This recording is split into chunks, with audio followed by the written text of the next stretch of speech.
Hello guys, good morning, welcome back to my channel. শুরু করছি রবিবারের ব্লগটি। আর সকাল সকাল স্নান করে নিয়েছি। আজকের তাপমাত্রা রয়েছে 45 ডিগ্রি। জানি না এই ওয়েদারে বিকাল পর্যন্ত বা সন্ধ্যা পর্যন্ত তোমাদের সাথে থাকতে পারবো কিনা বলতে পারছি না, তো চেষ্টা করব থাকার। আর এই যে ডিম নিয়ে নিয়েছি হাতে, এখন ডিমগুলো সিদ্ধ বসাবো, তারপরে রান্নাটা স্টার্ট করব। তো চলো, এদিকে জল বসিয়ে দিয়েছি, শুধু ডিমগুলো দেবো আর গ্যাসটা অন করব।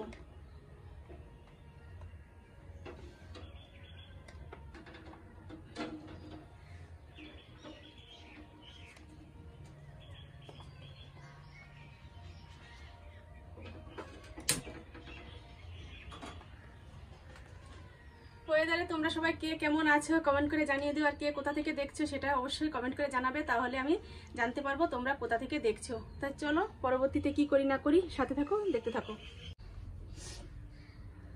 সবজি কাটতে বসে পড়লাম। এই যে কুমড়ো কেটে নিচ্ছি। আগে একদিন কেটেছিলাম কুমড়ো, কেটে অল্প একটু ভাজা করেছিলাম। আর এটা রয়েছে, এটাও ভাজার জন্যই কাটবো। তো সবজিগুলো আগে কেটে নিই, তারপর রান্নাটা শুরু করব। আর বটবটি বের করে নিয়েছি, বটবটিতে আলু দিয়ে ভাজা করব, ডিমের ঝোল করব। ডিম তো বসিয়ে দিচ্ছি, আগে ডিমটা সিদ্ধ হচ্ছে। আর কুমড়ো ভাজা করব, তো এগুলো আমি কেটে নিই, তারপরে আসছি। আর এখনও আমাদের ব্রেকফাস্ট কিছু হয়নি, ব্রেকফাস্ট তৈরি করব, তারপরে খাওয়ার সময় তোমাদের সাথে দেখা করছি।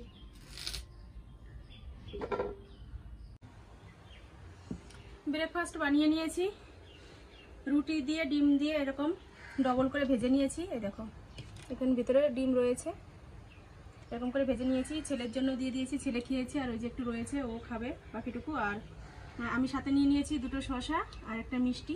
তো চলো খেয়ে নিই।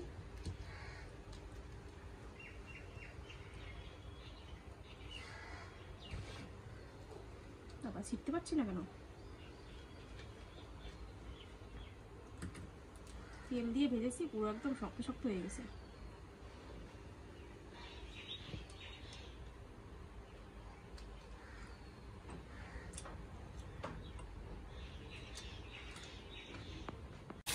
এই সাইডে ডিমের তরকারি বসিয়ে দিয়েছি। এই যে আলু দিয়ে মশলা দিয়ে ভালো করে কষিয়ে নিচ্ছি। নুন হলুদ দেওয়া হয়নি, নুন হলুদটা দেবো।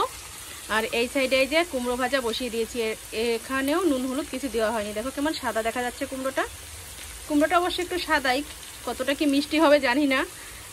যাই হোক, একটু হালকা করে চিনি দিয়ে দেবো, কোনো কুমড়োর ভাজা মিষ্টি না হলে ভালো লাগে না। আর এদিকে এই যে ডিমগুলো ভেজে নিয়েছি। তো চলো রান্নাটা করে নিই। এখানে বটবটি আর আলু ভালো করে ধুই, আবার জলের মধ্যেই রেখেছি, একটু টাটকা টাটকা থাকবে। চলো নুন হলুদটা দিয়েই দিই।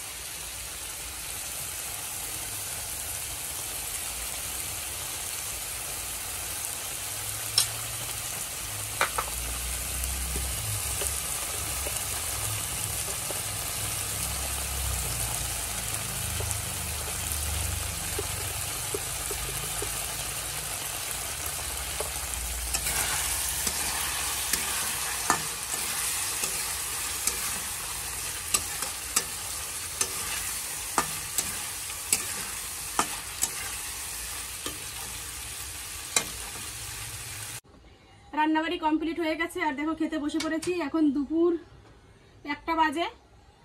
তো ভাবলাম খেয়ে নিই, খেটে একটু সেলাইয়ের কাজে বসবো, এর জন্য একটু তাড়াতাড়ি বসে পড়লাম খেতে। আর কি কি রান্না হয়েছে একটু দেখিয়ে দিই। এখানে যে কুমড়ো ভাজা করে নিয়েছি, এখানে লাল লাল ডিমের ঝোল, কিছু কচু শুকিয়েছিলাম সেই কচু ভাজা করেছি। এই যে এখানে কচু ভাজা খেতে কিন্তু বেশ ভালো লাগে। আর এখানে করেছে এই যে বটবটি আলু ভাজা। আবার দে তো আমার এদিকে, এখান থেকে একটু নিয়ে নিই, প্রচন্ড গরম। আর ছেলের ভাতটা ওই যে নিয়ে নিয়েছি, ছেলের আমি দুজনেই একসাথে খেয়ে নেব। তো চলো খেয়ে নিই, খেয়ে তারপর তোমাদের সাথে আবার দেখা হচ্ছে। খাওয়া দাওয়া সেরে একটা ঘুম দিয়ে নিয়েছি। আর ঘুম থেকে উঠেছিও অনেকক্ষণ, উঠে একটু সেলাইয়ের কাজ করলাম। আর এখন ইচ্ছা করছে একটু বাজার থেকে ঘুরে আসি, কেননা সারাদিন তো ঘরেই রয়েছি, একটু বাইরে না বেরোলে ভালো লাগে না, মনটাও ফ্রেশ হয় না, আর শরীরটা একদম পুরো ভারী হয়ে থাকে। তাই চলো একটু বাজার থেকে ঘুরে আসি। আর বাজারে যাব শুধু যে ঘুরতেই যাব তা নয়, একটা কারণও আছে। আজকে আমার লুকের একটু পরিবর্তন করব, সেই আশা আছে। তাই চলো বাজার থেকে ঘুরে আসি, তারপর তোমরা তো সেটা দেখতেই পাবে। তো চলো বেরিয়ে যাই। আর বাজারে গিয়ে যদি সম্ভব হয় ভিডিও শ্যুট করার তাহলে অবশ্যই করব, আর না হলে বাড়ি আসার পরে দেখতে পাবে। দেখো রেডি হয়ে নিয়েছি, পার্স নিলাম হাতে, তাই চলো বাজার থেকে ঘুরে আসি।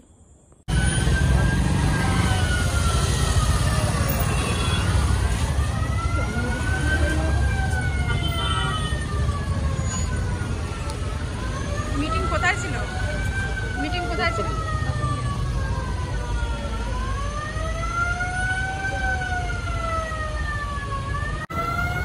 দেখো এখানে দাঁড়িয়ে রয়েছে, আর কত গাড়ি দেখো এখানে রয়েছে।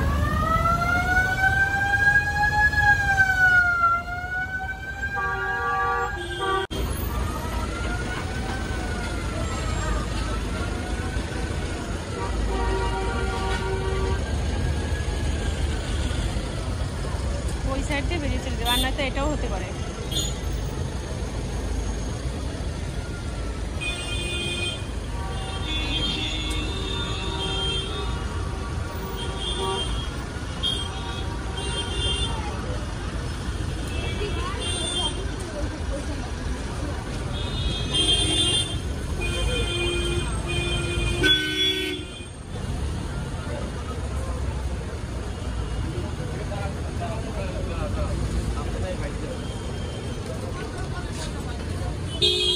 এখন অনেক গাড়ি রয়েছে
জাম হয়ে গেছে। দেখো ধানতলা বাজারে এত জাম গাড়ি, কারণ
কাজ হয়ে গেছে। এখন ছেলের জন্য খাবার নেব, খাবার নিয়ে বাড়ি যাবো। চলো খাবার নিয়ে বাড়ি যাই, বাড়ি গিয়ে তারপরে কথা বলছি তোমাদের সাথে।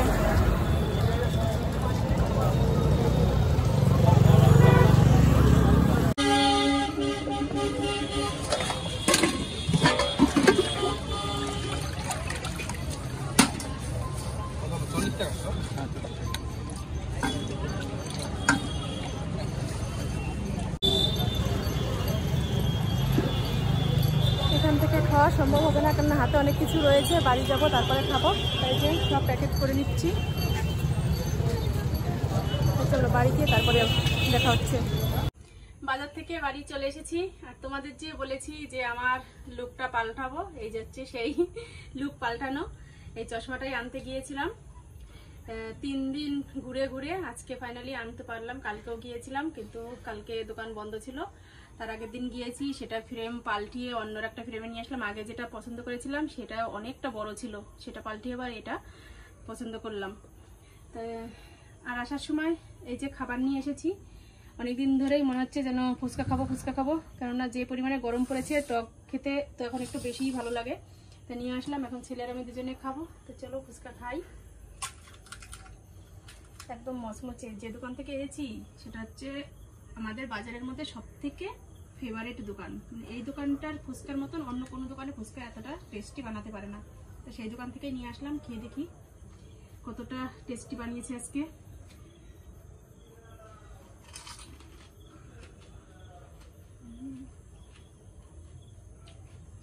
দারুণ। তা চলো খেয়ে নি, খেয়ে তারপরে কথা বলছি। ফুচকা খাওয়া হয়ে গেছে, এখন অনেকটা ভালো লাগছে। টক জল খেয়েছি, শরীরটা একদম শীতল হয়ে যাচ্ছে এখন। অনেকদিন ধরেই ভাবছিলাম খাবো, ফাইনালি আজকে খেলাম, ভীষণই ভালো লাগলো। ছেলে বলেছিল সিঙ্গারা আনতে, তো দেখলাম যে এই গরমের মধ্যে সিঙ্গারা খেলে আরও খারাপ লাগবে, তো সিঙ্গারাটা আর আনিনি। তো চলো আর বেশি কথা বলবো না। রাত্রে রান্নাবাড়ি বলতে নেই কিছু, রান্না রয়েছে, সেগুলোই খাওয়া দাওয়া করবো। আর ভিডিওটা আজকের মতো এ পর্যন্তই। আজকের ভিডিও কেমন লাগলো তোমাদের তোমরা কমেন্ট করে জানিয়ে দাও, আর ভালো লাগলে অবশ্যই লাইক করো। আর আমার এই চশমা পরে আমাকে কেমন লাগছে সেটাও একটু জানিয়ে দিও। তো চলো টাটা, বাই বাই। আর যারা সাবস্ক্রাইব করোনি এখন আমার চ্যানেলটি, তারা সাবস্ক্রাইব করে দিও। চলো টাটা।